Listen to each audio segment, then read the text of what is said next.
Good morning, everyone, and welcome to this session on new blood and the need to attract new talent into the advice profession. We have been talking about this issue for a wee while now here at the Lancat, starting out with our event back in Glasgow at the end of September and continuing the conversation at our event in just a few weeks' time now, actually, in February in London.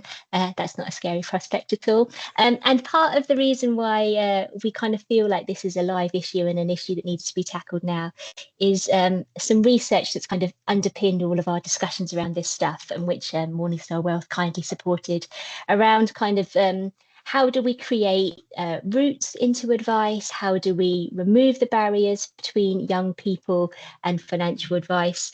And generally, I guess there's a sense of we need to kind of do this for the sustainability of the profession longer term. I mean, that's pretty grand, but there's a sense that we acknowledge that this is an aging profession, but equally the people that need to come through as that pipeline of talent, for whatever reason, either they don't see financial planning as a great career path for them, or they just don't know that it exists. So this research exists really to kind of delve into some of that, look at why that's the case, and perhaps what we can do about that to encourage more people into this wonderful world of financial planning. So that's a little bit of preamble from me. In terms of the format for this conversation, and it very much is a conversation, we don't want this to be a sort of lecture to take you up until 11:45, but I'm joined by Steve Nelson, who is Insight Director here at the Lancat, and Ben Lester, who is Head of Distribution at Morningstar Wealth and who kindly supported us on the research. And we're here really just to kind of have a conversation about how do we do some of this hard stuff? How do we future-proof the advice profession? How do we kind of bring more people in and sort of, we're not sort of telling lies here. Financial planning is an appealing and attractive profession, but there's some kind of perception gap that's going on. So we want to try and address that as much as possible. So please join in with your thoughts, comments and questions. You can do that via the chat and via the Q&A, where there'll be a couple of polls where we can kind of interact. But please, at any moment, just jump in and we'll kind of get the conversation flowing that way. So Steve, maybe do you want to kind of pick up where I've left off and kind of talk about why this research exists and some of the demographics that we're dealing with here? Yeah, of course. Thanks very much for that, Natalie. I'm also helping. Hi, everybody. Morning. Also furiously admitting people to the webinar as well, as and when they join. So if I seem a little distracted for the first minute or so, it's because I am doing that. That's an amazing intro, Natalie, and you've done at least half, more than half of my job for me. If I was one of those awful people on LinkedIn, and I am often one of those awful people on LinkedIn, right, I'd be talking about a big master plan, right, that reaches a crescendo with this research, where there was this embryonic idea years ago and it's finally coming to fruition, all that kind of stuff. That's not the case. In actual fact, this as a subject has been either like tangibly or intangibly on our minds for years now, right? We all know the demographics of the advice profession. We all know, or certainly perceive, issues on things like financial literacy and financial education and the visibility of financial services. It's all stuff that we kind of felt along the way. And really, I was having a conversation with YouGov, who we often partner with, for our consumer research exercises. We do tons of research on the advice profession, but when it comes to consumer research, so the real people behind the scenes, we always partner with one of the big agencies. We were just talking back and forward on plans.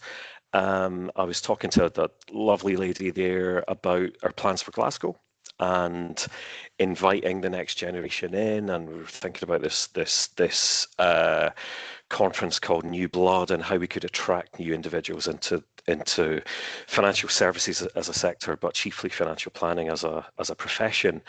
And she said, well, we have this work stream, right, where you can survey and research 17 to 23-year-olds. It's right there. You can use it. And all of a sudden, a spark was lit. Right, we thought, right, what could we ask? We could ask them about perception of financial planning. We could ask them about their hopes and dreams. We could see if that kind of stuff aligns. And that's where the idea sparked. And really, 6 or 7 months later, here we are with a white paper and a webinar and something digitally to put our arms around. And again, I know you said it 5 minutes ago or so, but thank you to Morningstar for partnering with us. Because believe it or not, research isn't free. And we were delighted to partner with an organisation like Morningstar, who I know this is on their agenda as well. So that's a bit of a preamble as to why we are here. Natalie, do you want me to go straight into some of the headlines for those who maybe haven't had the chance to read the paper? Yeah, let's do that. Yeah. Well, conveniently, I have a slide deck ready to go. Hopefully you can all see that. I'm just going to make the screen a wee bit bigger so that I can read it, because these glasses aren't for show. So yeah, we wanted to ask 17 to 23-year-olds a number of different questions relating to financial services and financial planning. That first question that you see on your screen is, what do you perceive to be the skills needed for a career in financial planning? Is that a surprise to see the stereotypical one come through top, being good with numbers, 74%? Perhaps not, but I don't know if you're like me, but the one that sticks out an absolute mile is that one down the bottom, understanding how people feel.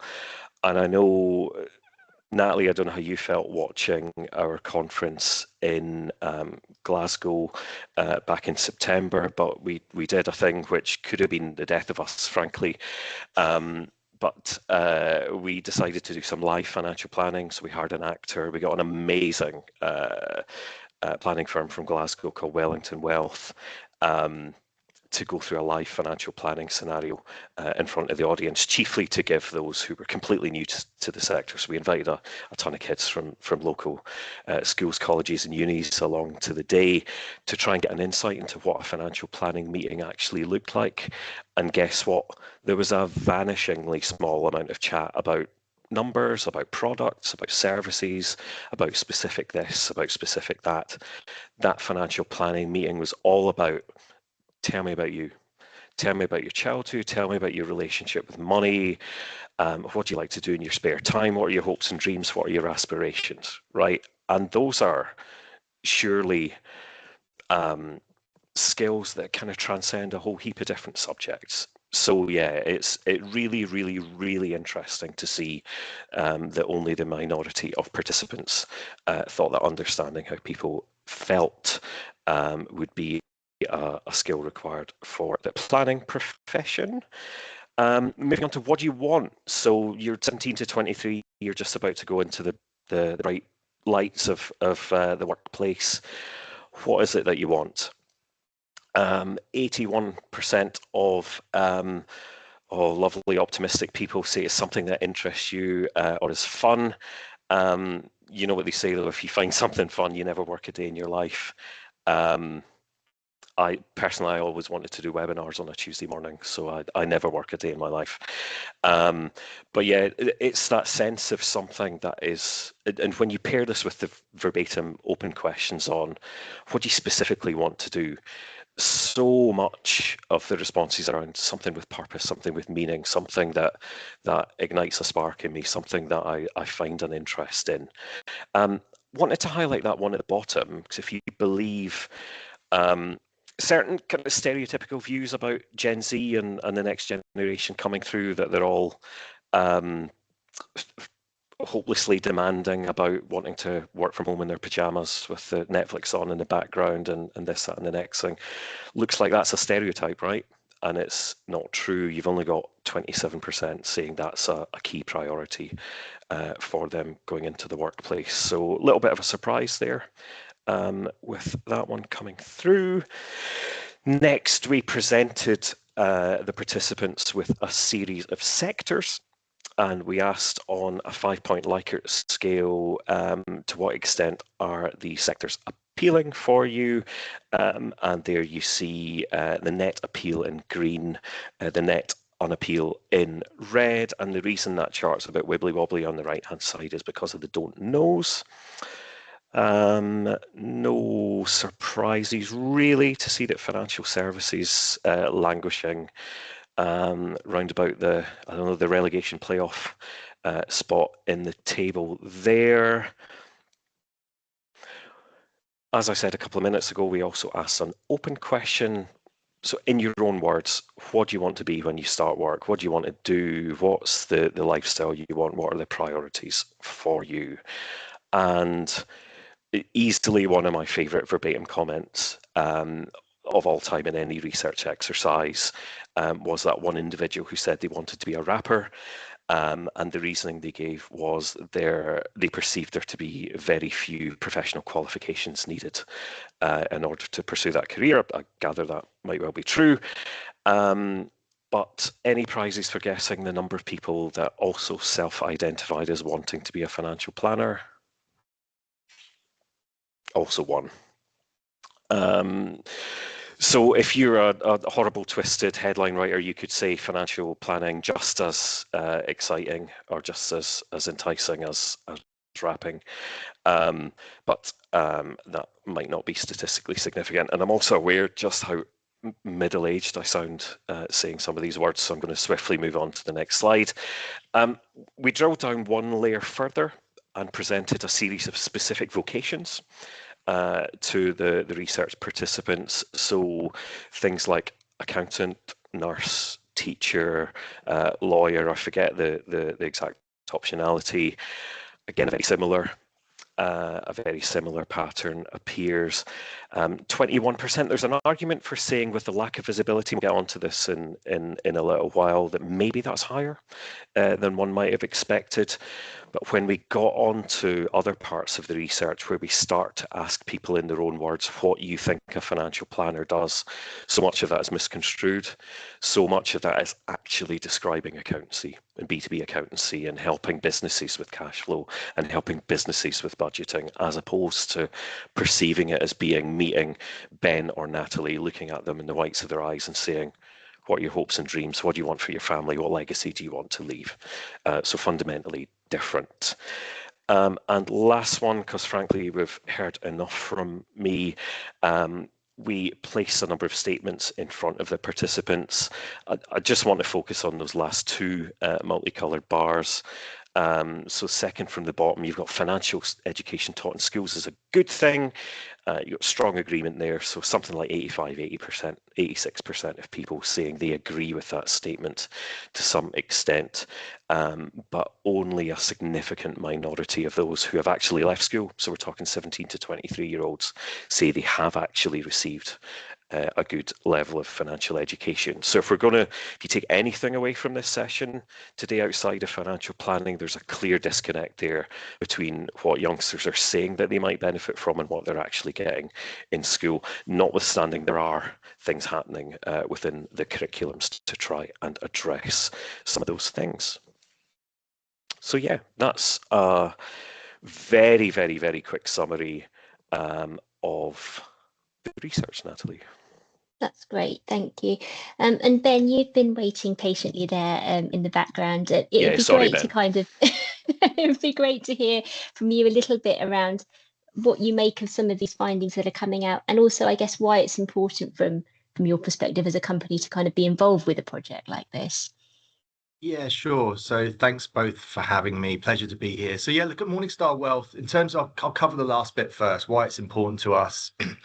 Our mission is empowering investor success, and we sort of see one of our key roles is helping people make better decisions, and that's certainly in the investing space. But we also look at that in sort of early careers as well, and providing more information to young people to enable them to make better career decisions.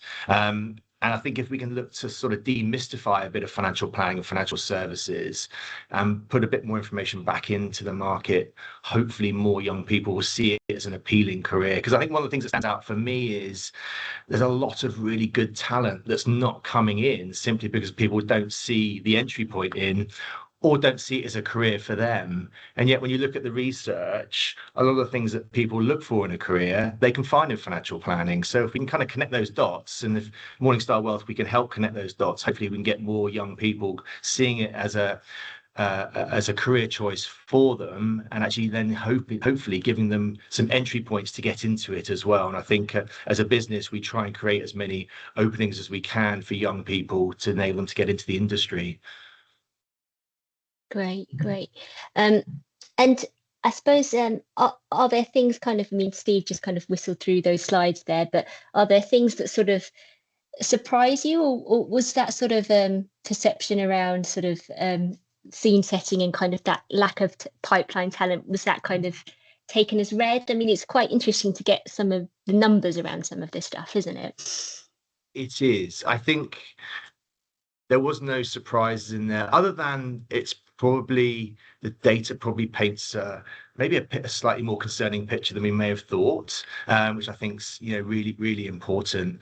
And I think that seeing that data and then seeing that sort of black and white then makes us think, well, what more can we do to try and fix this? Because we know there's great opportunities, we know there's some great talent, and like I said, how can we then look to try and bring people in and give them those opportunities? But I think some of the numbers in there are quite stark, and it should give us a bit of a kick up the backside to say, right, well, what can we do to try and change this? And I think they touch on this. You touch on this in the research as well. There's no one company or part of the industry that can solve this. It's a collective effort, and we see ourselves as part of that. But if everyone does a little bit, that will start to certainly get us in the right place to sort of make some sort of good progress towards making some really good improvements here. Yeah, great. And Steve, I wonder if maybe you could just say a little bit more about sort of the perceptions that came through from some of the young people we spoke to about sort of planners and sort of maybe how that fits with the reality, and then I'll kind of take a view from the audience in terms of whether it fits with their reality. Yeah, like sadly, I think what you're about to hear is probably not a surprise to anyone who is on the webinar today. But we asked people, as I alluded to earlier, and as Natalie says, we asked people's permission to record a little video at the end, right? Which was really, really interesting because it lets you see these youngsters describe our bubble in their own words, right? Or at least attempt to try and describe our bubble. And we asked them a number of different things. We said, can you have a go at describing, even if you don't know, and saying you don't know is absolutely fine, can you have a go at describing what you think a financial planner does? Right? What is that? What is that, Rob? What is that job? What is that role? Now describe what they look like. What in your mind's eye do these people look like? What do they do with their time? What are their interests? And what are they good at? What are their skills? What gets them up in the morning?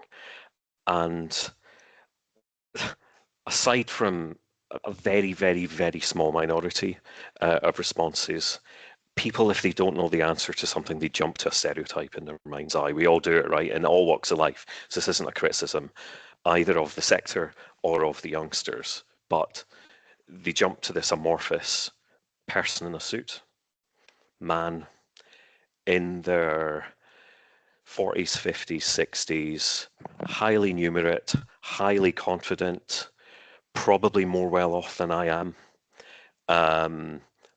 Blue suit came through quite a lot.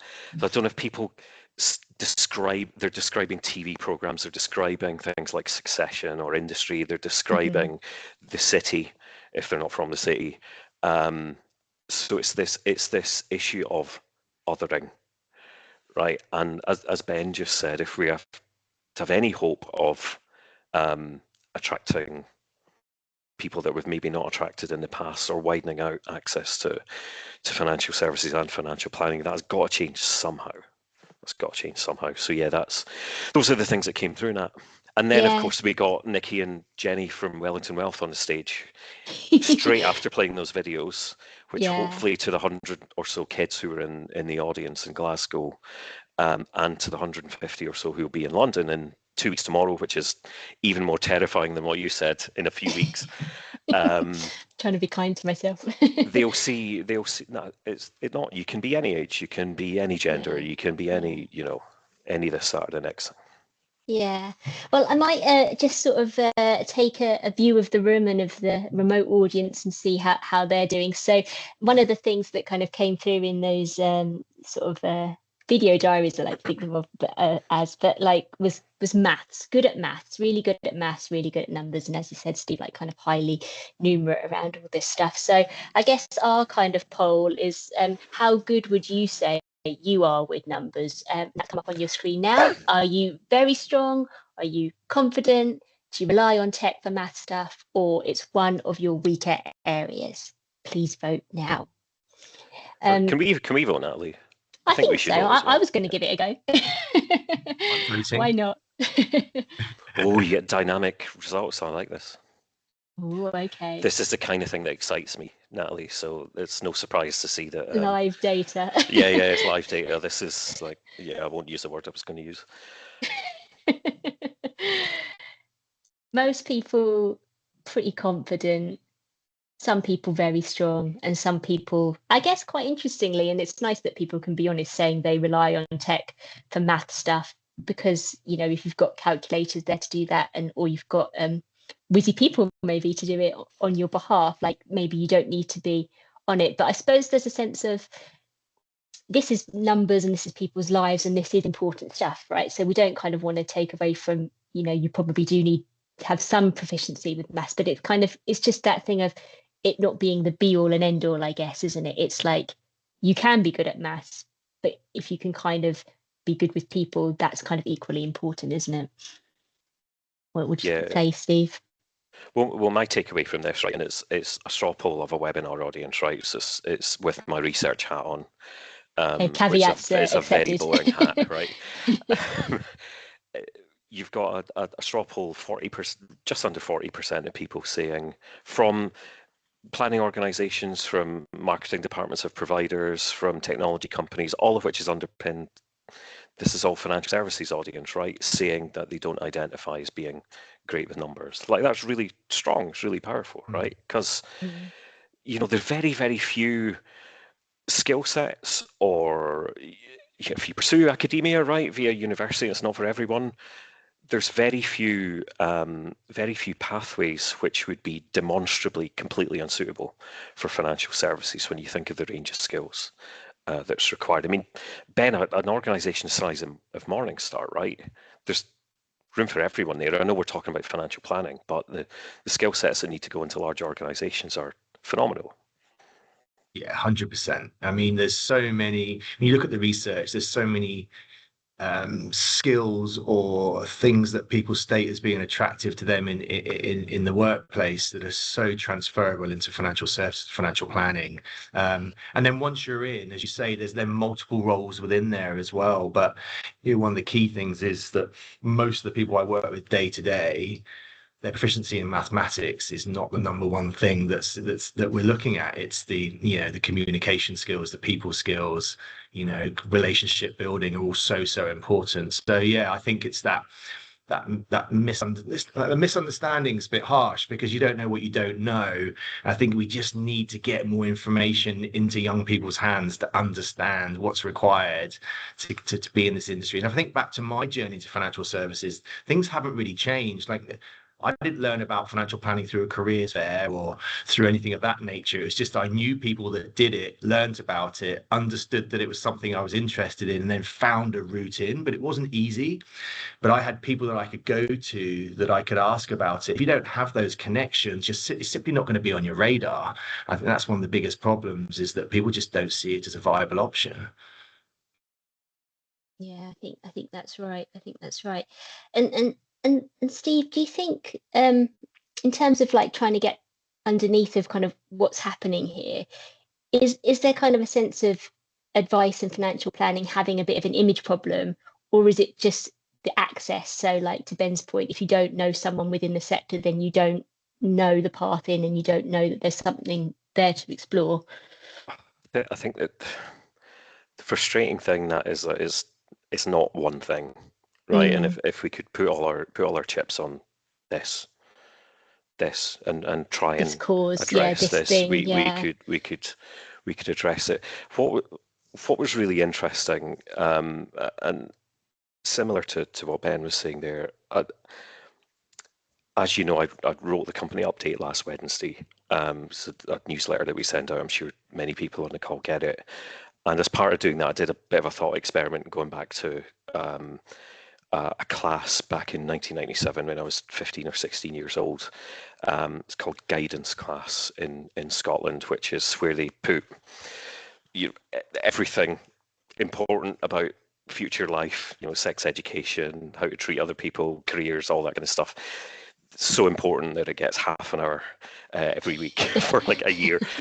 And there was an open discussion about what you want to be when you grow up, which is like everybody has that discussion when they're in their teens, right? And I think from my perspective, I had no idea, right? I was a very unconfident, kind of quiet, uncertain kid, and I kind of knew what I was good at academically, but I had no idea, probably living in denial about growing up and being an adult. But other people did, right? Not everybody, it was kind of polarized, but some people had such a clear idea of a real vocational thing to hold on to.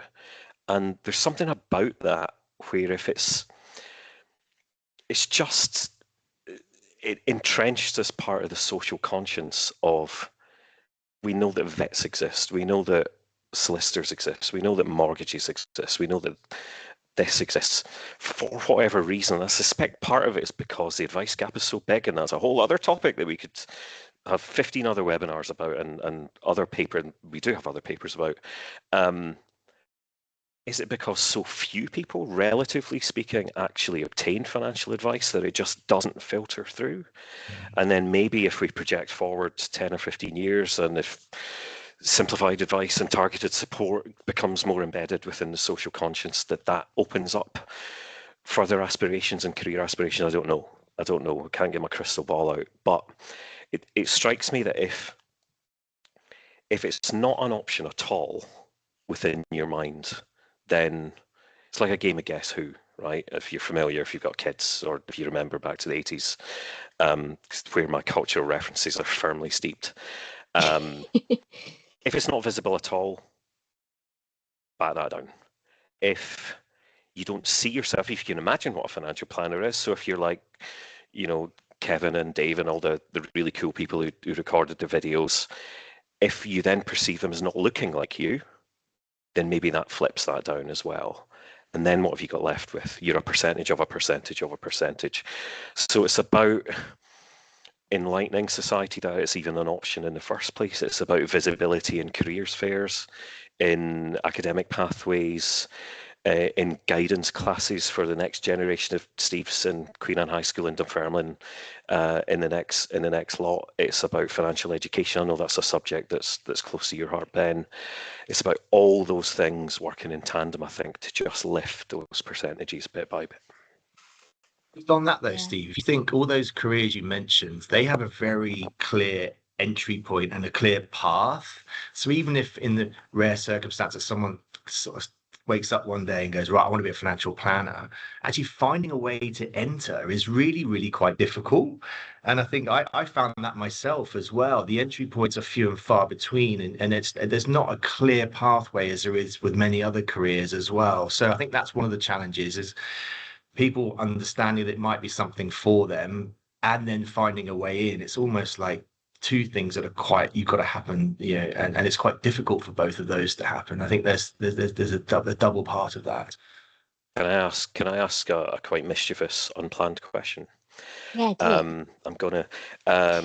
So, based on what we know about the demographics, not of the people, but of the size and shape of advice firms in the UK, we all know that there's vast majority are small in the grand scheme of things, right? And they're all wonderful and they're all great, but they're quite small organisations.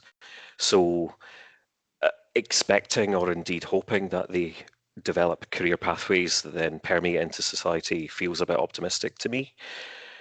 Is that then an argument for stronger, large national consolidator type provider integrated models where perhaps we have entry-level positions that get into things like admin support, that maybe actually go into things like targeted support and simplified advice, where you're working on simpler needs, and then the best of those individuals, in inverted commas, the most entrepreneurial, will then fall out of that and develop their own holistic financial planning firms of the future.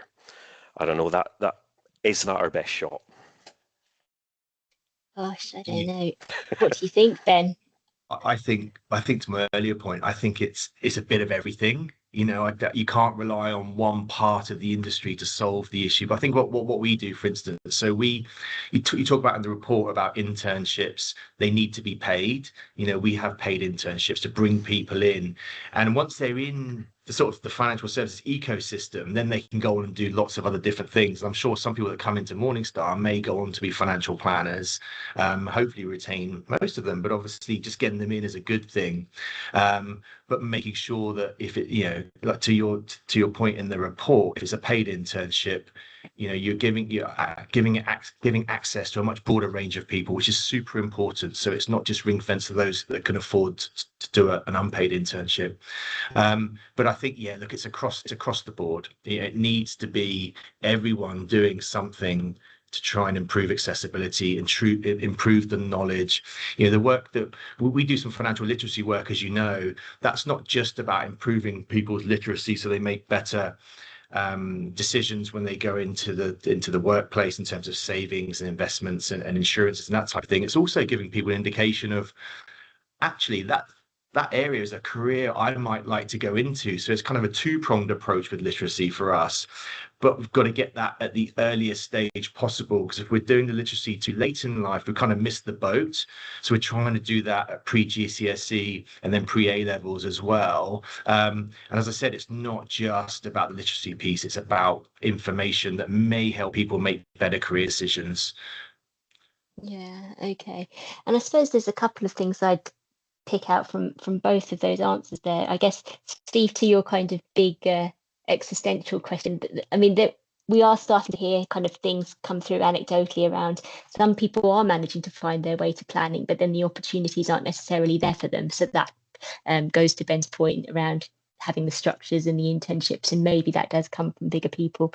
But then I also kind of hear from people who really kind of value the smaller firm approach, the kind of personal, and they feel like if it was down to the big kind of consolidators and nationals and networks to bring in people, that you might end up with kind of factory producing advisors. Do you know what I mean? So I suppose it's like maybe beggars can't be choosers if we're trying to get more people in, but I guess there's some nuance in all of that. It's not, I guess maybe what I would say kind of grandly, it's not just the big people's problem. Maybe it kind of, if everybody can chip away at it and maybe think about it a bit differently, then that might be a way in to get advice into more people. I don't know what you think about that. Yeah, maybe that's bang on. Can I just say, Nat, I've just noticed that there was a question in the Q&A from a wee while ago. I was looking in the chat and then I didn't notice that there was one in the Q&A.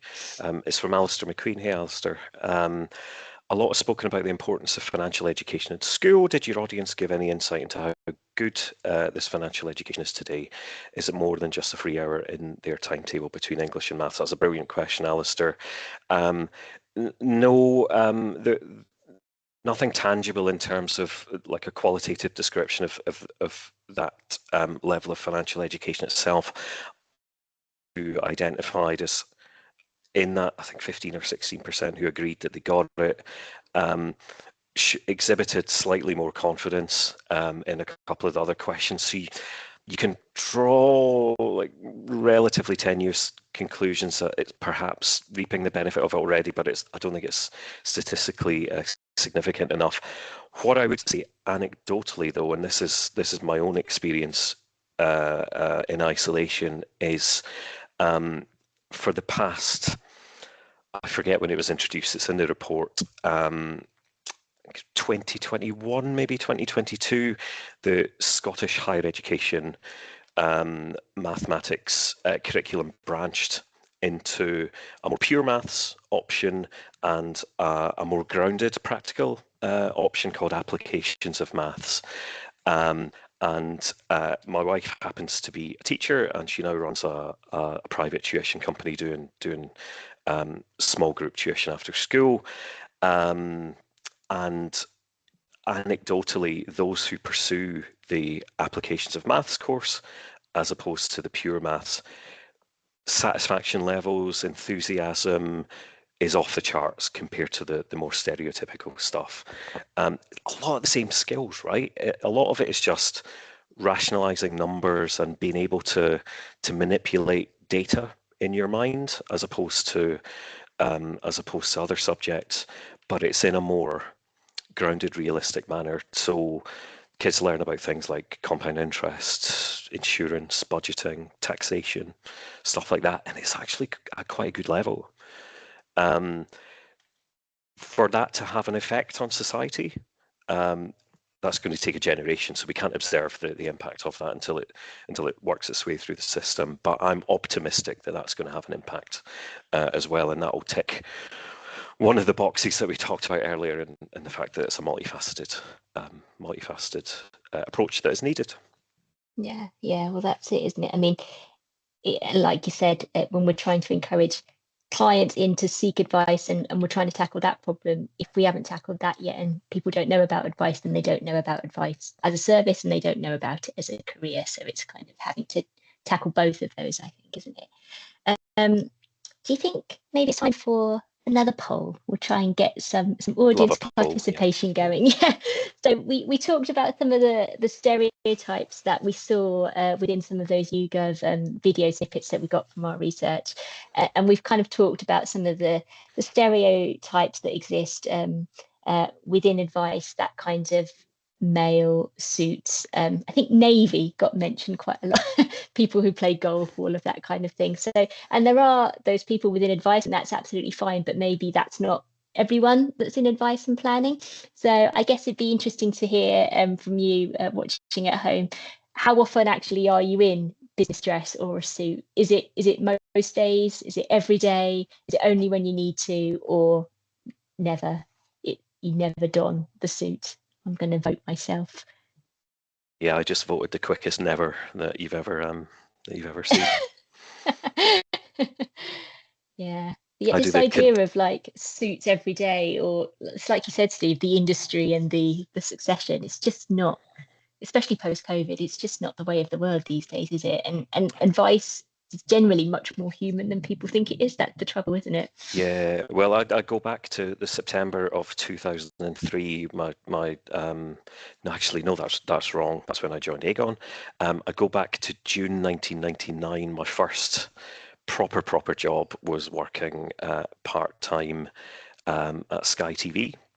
They just launched Sky Digital. That's how old I am. And last century, get lost, Jenny. I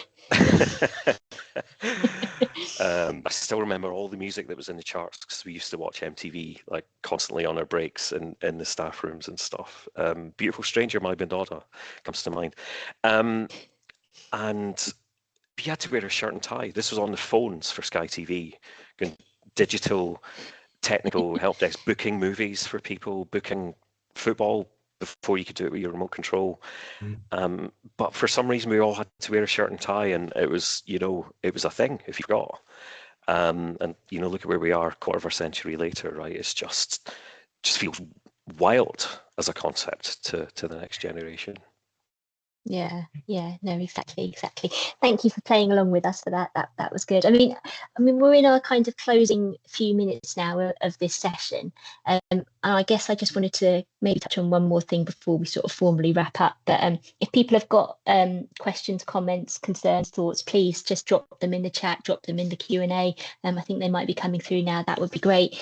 I guess there is a question in amongst all of this stuff about sort of the D word and diversity and right types of diversity and bringing different types of people in. I mean, Ben, there is a thing that comes through from the research quite clearly around, sort of that visibility thing, and if people don't see people like them in advice roles, then that's where they fall out of the process if they were ever in it. I mean, what would you say about that kind of thing, and maybe how we start to move the dial on some of that stuff?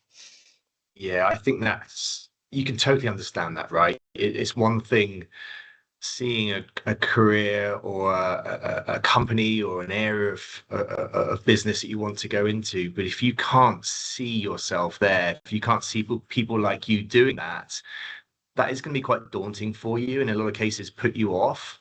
Um, how do we solve that? Once again, it's not an overnight thing. I think it's a case of, if I look back, what are we doing? So what we're looking to, through the financial literacy that we're running, is putting financial services on the radar of a broader subset of people. And if we put financial literacy, so we're focusing on schools in lower socioeconomic areas, that will also give children in those areas an insight into an area they may not have already been exposed to. And then hopefully they can start to see a pathway in. And the more people we get in, it sort of snowballs from there. But it is tricky. You know, if I look back, I go back to my experience again when I tried to get into financial planning. I looked into the industry. I saw it as a place that I thought I could fit in, and that was easier for me as an entry point. So then I feel like, well, what can we do to try and make it easier for other people that don't see people like them there, to make it somewhere where they want to be, where they can feel like it's a place where they can make a difference. So I think companies are working a lot now on inclusive environments, making sure that they create environments where everyone feels like they can succeed. But we still need to do more to make a real difference. Get more people in from different backgrounds, different skill sets, so that when people look in from and see them, people like them doing the jobs that they want to do. Yeah, no, exactly.